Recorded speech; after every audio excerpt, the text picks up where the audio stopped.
네. 우리 그림 두 장 한번 보겠습니다. 네, 이 강아지 그림과 오리 그림이 있죠. 이 강아지 그림은 적게는 수억 원에서 많게는 수십억 원에 이른다고 합니다. 그리고 옆에 있는 오리 그림도 나쁘진 않지만 사실 저 그림을 누가 사갈까 하는 생각이 들기도 하죠. 이러한 그림의 차이, 한 그림은 수십억, 100억의 가치가 더 있다고 한다고 하는데요. 하지만 반대에 있는 저 그림은 또 별로 가치가 없다. 다시 한번 그림 띄워주시면 왜 이런 차이가 있을까요? 저 강아지 그림 혹시 밑에 작은 사인이 보일지 모르겠습니다. 저 강아지의 그림은 한 줄로 그린 강아지라는 제목의 피카소가 그린 그림이고요. 저 한 줄로 그린 오리는 제가 그렸습니다. 네, 혹시 원하시는 분 있으면 직접 친필 사인해서 드릴 수 있습니다. 사실 이 그림 자체가 대단한 차이가 있다기보다는 저 그림 자체만 본다면 큰 차이가 없어 보이지만 엄청난 가치의 차이는 바로 이 그림을 누가 그렸는가 하는 차이입니다.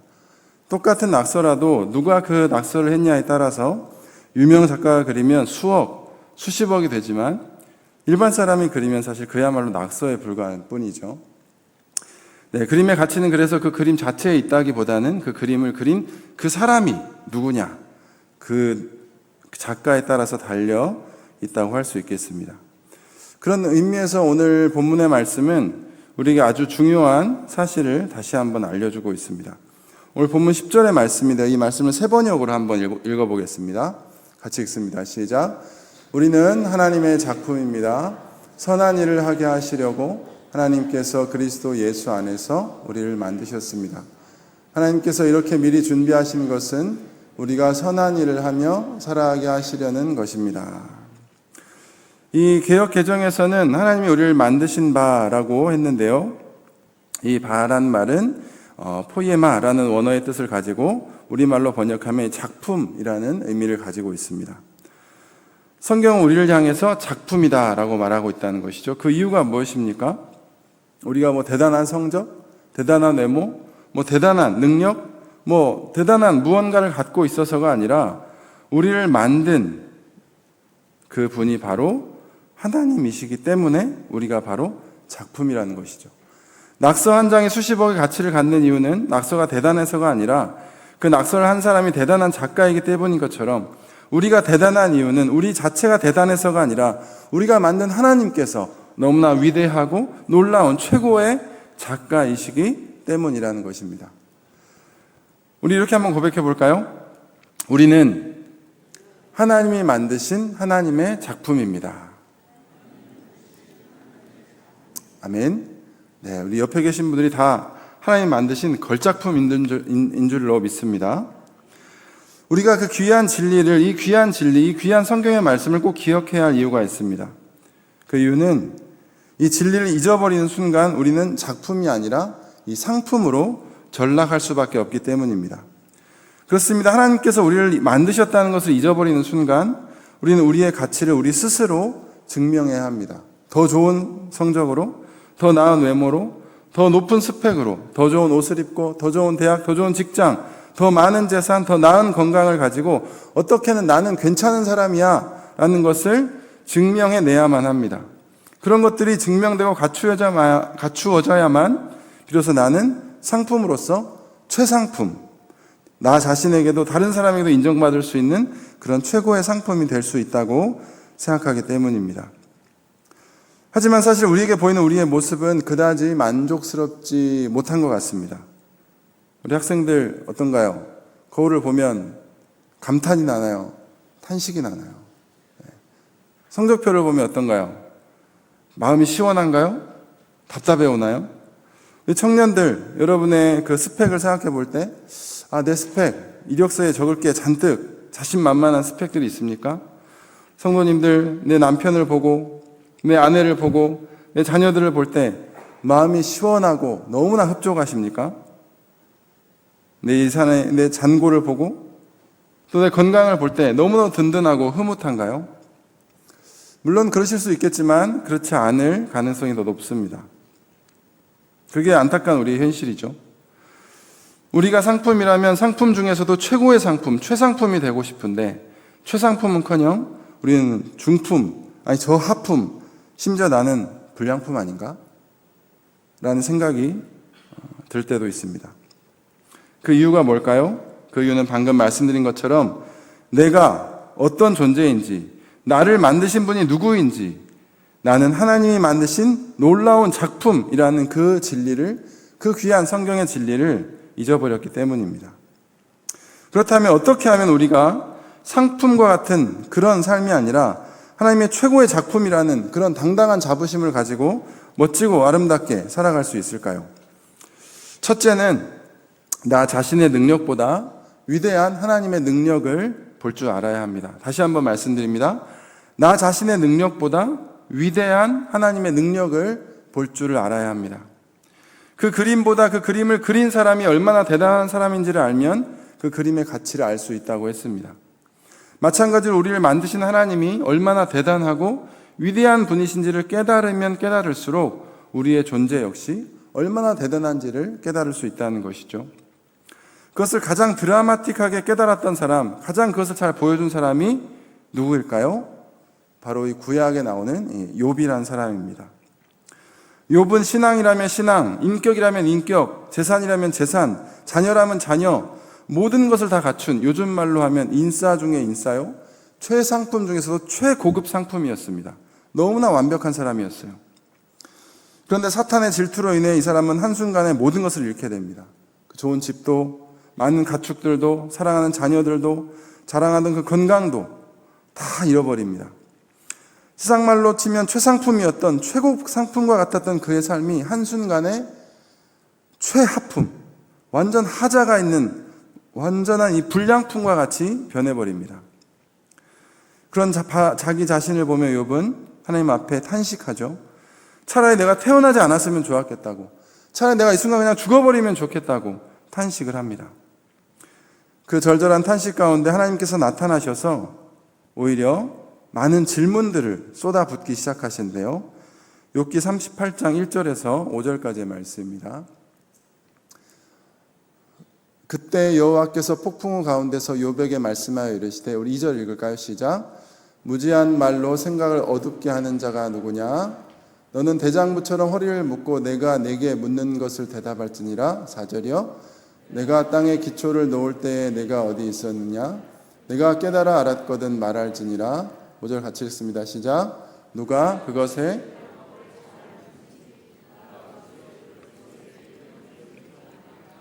누가 땅에 기초를 놓았는지, 누가 도량법을 정하였는지, 누가 바다를 만들었고, 누가 구름을 만들었고, 누가 이 아침을 만들었고, 누가 밤을 만들었고, 누가 우박을 만들고 홍수를 만들며 우레와 번개를 만들었는지, 하나님은 그 많은 질문들을 욥 앞에 쏟아놓습니다.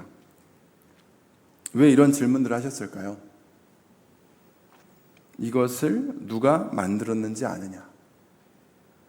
이 모든 천지 만물, 바다의 깊은 곳, 하늘의 그 놀라운 별들, 그 모든 천지 만물을 만든 그 존재가 바로 나다.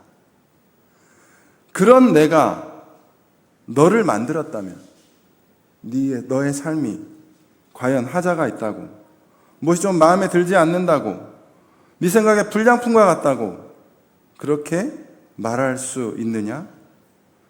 내가 만든 너를 만든 내가 누군지 아느냐?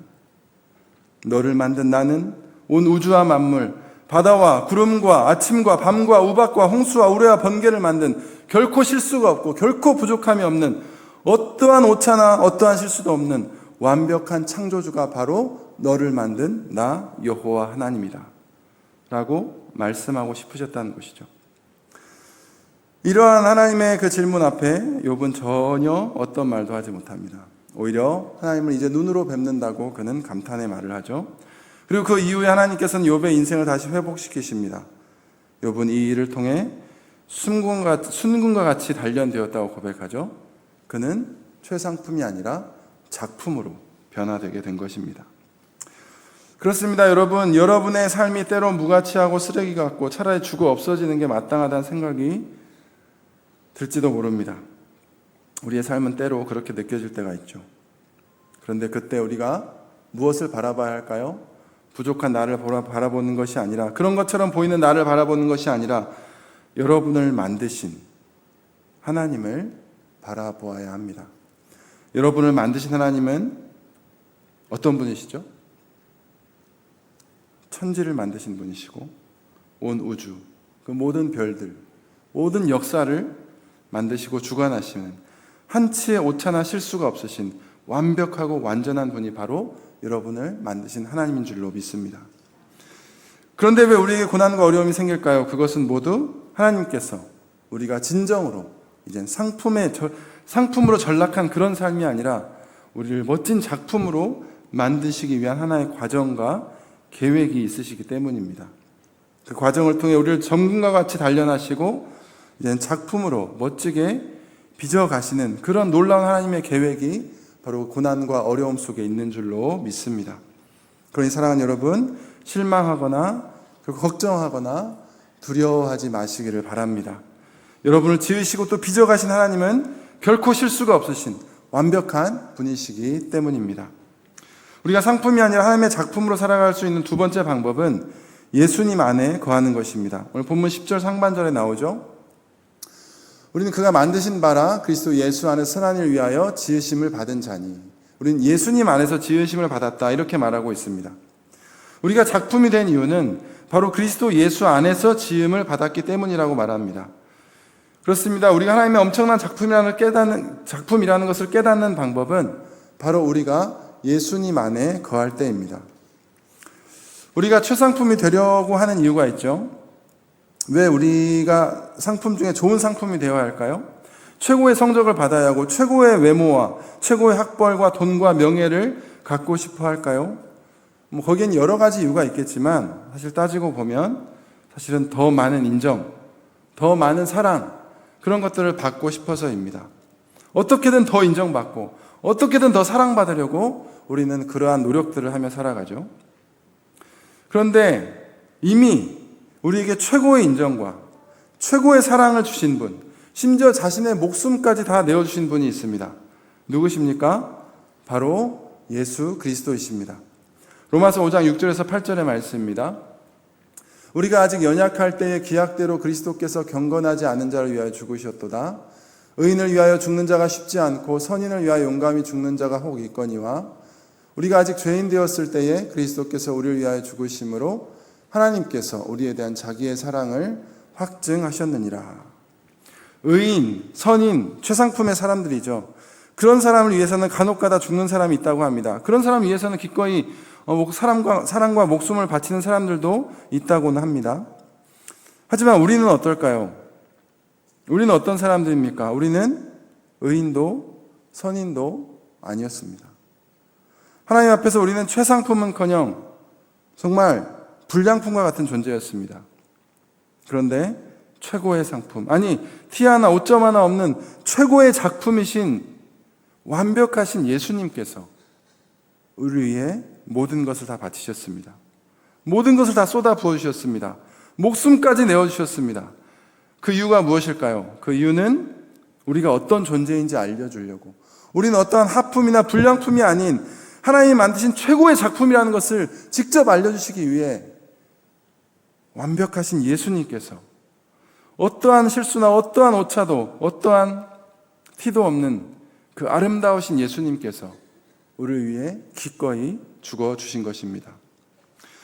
그러므로 우리가 이러한 놀라운 정체성, 우리가 하나님의 작품이라는 놀라운 정체성을 늘 잊지 않고 살기 위해서는 우리는 항상 우리 자신이 아니라 예수님을 바라봐야 합니다. 세상의 사람들, 세상의 즐거움보다 예수님의 그 놀라운 십자가 사랑을 우리가 경험하고 누릴 줄 알아야 합니다.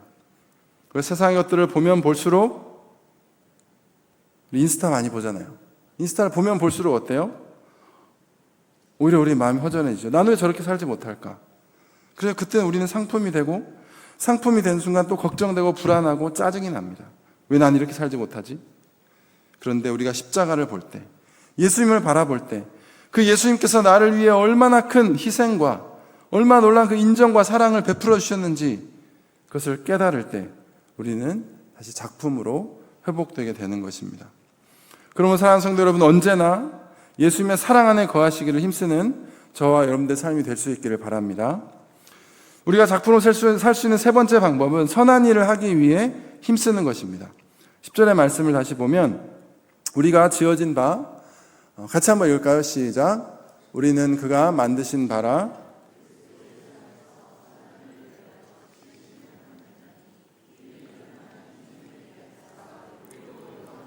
행하게 하려 하심이니라. 아멘. 하나님께서 우리를 만드신 이유, 우리가 그 예수 그리스도 안에서 작품으로 지음받은 이유는 모두 우리가 선한 일을 하기 위함이라, 이렇게 성경은 말하고 있습니다. 선한 일이 뭘까요? 바닥에 떨어진 쓰레기를 줍기, 욕을 안 하기, 과속 안 하기, 화해하고 용서 많이 하기, 이런 것도 분명 선한 일이 될 것입니다. 하지만 정말 선한 일, 진짜 선한 일은 바로 우리를 작품으로 만드신 하나님을 나타내는 일입니다. 에베소서 2장 7절의 말씀입니다. 이는 그리스도 예수 안에서 우리에게 자비하심으로써 그 은혜의 지극히 풍성함을 오는 여러 세대에 나타내려 하심이라.